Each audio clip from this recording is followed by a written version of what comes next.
School take চ্যানেলে আপনাদের সকলকে স্বাগত। ওয়েস্ট বেঙ্গল স্টেট ইলেকশন কমিশনের তরফ থেকে সমস্ত ডিস্ট্রিক্ট ম্যাজিস্ট্রেট এবং ডিস্ট্রিক্ট পঞ্চায়েত ইলেকশন অফিসারকে চিঠি করা হয়েছে। যে চিঠিতে বলা হয়েছে সাবজেক্ট হিসাবে updation of polling personal database in hard copy at DDU level. Panchayat ভোটের জন্য পোলিং পার্সোনালদের সমস্ত তথ্য ডাটাবেসে আপডেট করতে হবে। এই চিঠিতে সমস্ত পঞ্চায়েত ইলেকশন অফিসারকে এবং ডিস্ট্রিক্ট ম্যাজিস্ট্রেটদের বলা হয়েছে যে তার আন্ডারে থাকা সমস্ত কর্মচারীদের ডাটাবেস আপডেট করতে হবে। বিভিন্ন সরকারি অফিস বা সরকারি সাহায্যপ্রাপ্ত অফিসগুলিতে PP1 ফরম্যাট আপডেট করতে হবে, যেটি পরবর্তীকালে WBPPMS ওয়েবসাইটে আপডেট করা হবে, এবং কর্মচারীদের জন্য PP2 ফরম্যাট আপডেট করতে হবে। এই ডাটাবেস আগামী 4/3/2023 মধ্যে রেডি করে রাখতে হবে। ওয়েস্ট বেঙ্গল স্টেট ইলেকশন কমিশনের সেক্রেটারির এই চিঠির ভিত্তিতে সমস্ত বিডিও সাহেবরা তার আন্ডারে থাকা সমস্ত অফিসকে চিঠি করেছে এই তথ্য আপডেট করার জন্য, যেখানে সাবজেক্ট হিসেবে বলা হয়েছে updation of polling personal database in hard and soft copy of modified PP1 PP2 formats. অর্থাৎ আগে যে PP1 এবং PP2 ফরম্যাট ছিল তার কিছু পরিবর্তন করা হয়েছে, সেই পরিবর্তন অনুসারে পোলিং পার্সোনালদের ডাটাবেস আপডেট করতে হবে। এই চিঠিতে বলা হয়েছে বিভিন্ন অফিসের কর্মচারীদের PP2 ফরম্যাট এবং অফিসের PP1 ফরম্যাট আপডেট করতে হবে, এবং সেটি এক্সেল ফরম্যাটে সফট কপিতে তৈরি করতে হবে এবং প্রিন্ট আউট করার পর নির্দিষ্ট বিডিও সাহেবের কাছে জমা দিতে হবে, এবং সেই জমা দেওয়ার শেষ তারিখ 2রা মার্চ 2023। সংগ্রামী যৌথ মঞ্চের ডাকে রাস্তায় নেমেছেন সরকারি কর্মচারীরা। যৌথ মঞ্চের দাবি কেন্দ্রীয় হারে ডিএ দিতে হবে রাজ্য সরকারি কর্মচারীদের, এবং শিক্ষা প্রতিষ্ঠান ও সরকারি দপ্তরের সমস্ত শূন্যপদে স্বচ্ছভাবে স্থায়ী নিয়োগ করতে হবে। বিদ্যালয় এবং অফিসগুলিতে PP2 ফর্ম জমা দেওয়ার জন্য বলা হচ্ছে। যৌথ মঞ্চ থেকে PP2 ফর্ম জমা না দেওয়ার জন্য বলা হচ্ছে। আপনারা কি করবেন কমেন্ট করে কমেন্ট বক্সে জানান। এই চিঠির সঙ্গে ব্লক অফিস থেকে দুটো ফরম্যাট দেওয়া হয়েছে, একটি PP1 ফরম্যাট এবং একটি PP2 ফরম্যাট। সেই ফরম্যাট কীভাবে ফিল আপ করবো আমরা দেখে নেব।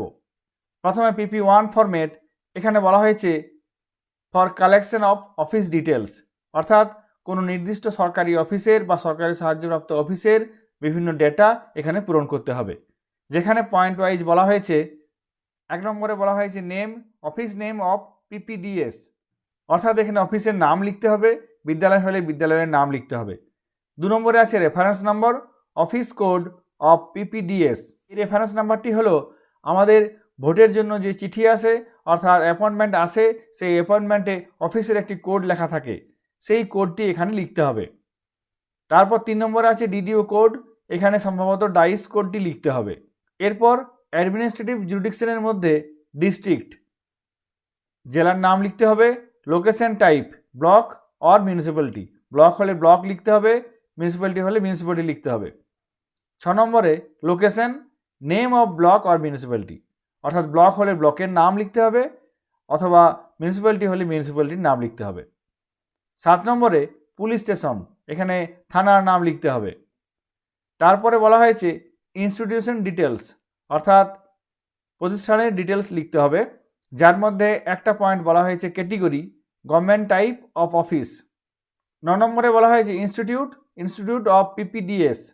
তারপর এখানে বলা হয়েছে ইনস্টিটিউশন ডিটেলস, এর মধ্যে বলা আছে 8 নম্বরে category, government type of office, এখানে আমরা গভর্নমেন্ট স্পন্সর্ড বা গভর্নমেন্ট অ্যাডেড এই ধরনের জিনিসগুলো লিখব। 9 নম্বরে বলা হয়েছে ইনস্টিটিউট অফ PPDS, এক্ষেত্রে আমরা প্রাইমারি, সেকেন্ডারি, হায়ার সেকেন্ডারি যেখানে যেটি প্রযোজ্য এখানে লিখতে হবে। 10 নম্বরে প্যারেন্ট অফিস। 11 নম্বরে designation of head of office, এখানে হেডমাস্টার, হেডমিস্ট্রেস এগুলো লিখতে হবে। 12 নম্বরে অফিস অ্যাড্রেস এখানে লিখতে হবে, তার মধ্যে থেকে একটি আছে পোস্ট অফিস, আলাদা করে বলা আছে, পিনকোড লিখতে হবে। নেক্সট বলা আছে কন্ট্যাক্ট ইনফরমেশন, যার মধ্যে একটি স্টার দেওয়া আছে মোবাইল এবং ইমেল, এই দুটি অবশ্যই লিখতে হবে। তারপর বলা আছে ফোন এবং ফ্যাক্স, যদি থেকে থাকে সেক্ষেত্রে এই দুটো লিখতে হবে। এই গেল PP1 ফরম্যাট কীভাবে ফিল আপ করতে হবে। নেক্সট আমরা PP2 ফরম্যাট আলোচনা করব। PP1 ফরম্যাট অফিসের জন্য এবং PP2 ফরম্যাট হলো এমপ্লয়ীদের জন্য। যে ক্ষেত্রে প্রতিটি এমপ্লয়ির আলাদা করে ডেটা ফিল আপ করতে হবে। PP2 ফরম্যাটে প্রথমে আছে পার্সোনাল এমপ্লয়ি ইনফরমেশন, যে ক্ষেত্রে প্রথমে বলা আছে অফিসের নাম, 2 নম্বরে বলা আছে রেফারেন্স কোড। এই কোডটি দুটো শেষ ইলেকশনে আমরা দেখেছি, 2019 এবং 2021 সালের যে ইলেকশন, সেই ইলেকশনে এই কোডটি কিন্তু একই আছে। এই কোড বলতে পোলিং পার্সোনালদের যে পিন কোড থাকে সেই পিন কোডটি এখানে লিখতে হবে, যেটি ভোটের অ্যাপয়েন্টমেন্ট লেটারে লেখা থাকে। তারপর আছে অফিসার নেম, অর্থাৎ এখানে এমপ্লয়ির নাম লিখতে হবে। তারপর মোবাইল নম্বর, অফিসার ডেজিগনেশন, এখানে যেমন ডেজিগনেশন হবে, যে ক্ষেত্রে হেডমাস্টার, হেডমিস্ট্রেস, অ্যাসিস্ট্যান্ট টিচার এক্ষেত্রে লিখতে হবে, যেমন যার ডেজিগনেশন এখানে লিখতে হবে।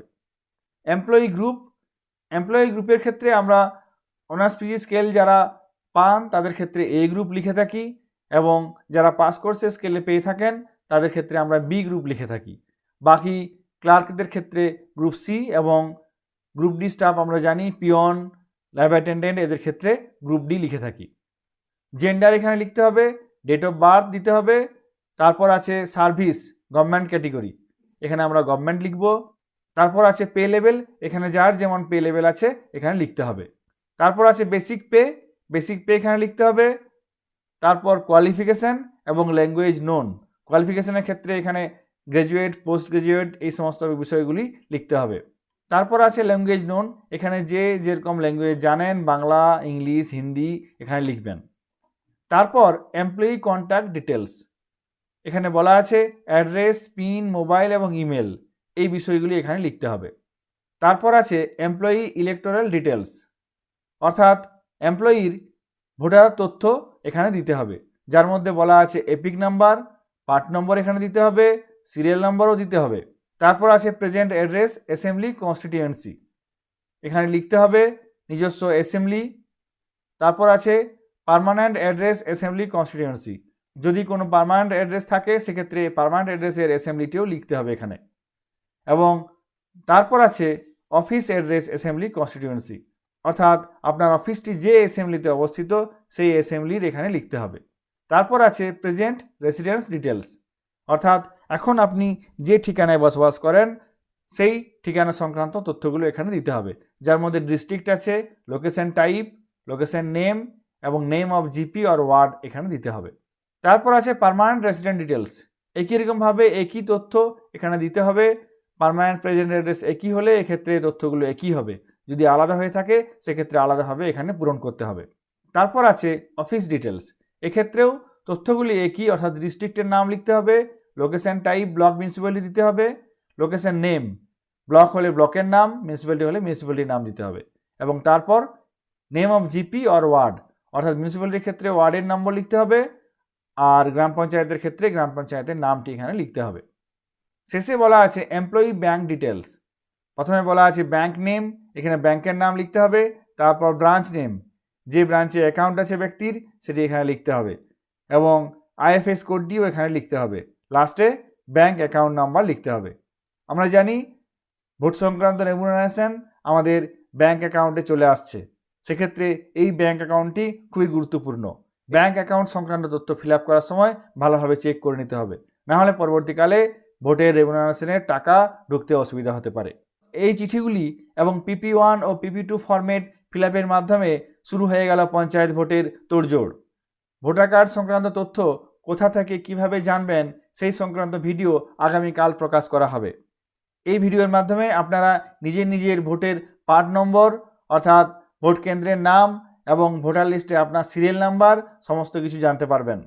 আপনাদের সঙ্গে এই দুটো চিঠি PP1 এবং PP2 ফরম্যাট শেয়ার করলাম। WBPPMS ওয়েবসাইটে সমস্ত তথ্য আপলোড করার আগে এই PP1 এবং PP2 ফরম্যাট রেডি করে রাখুন, সেক্ষেত্রে ওয়েবসাইটে এন্ট্রি করতে সুবিধা হবে। ভিডিওটি ভালো লাগলে অবশ্যই লাইক করবেন এবং চ্যানেলে নতুন হলে চ্যানেলটিকে সাবস্ক্রাইব করবেন। সকলে ভালো থাকবেন, সুস্থ থাকবেন, ধন্যবাদ।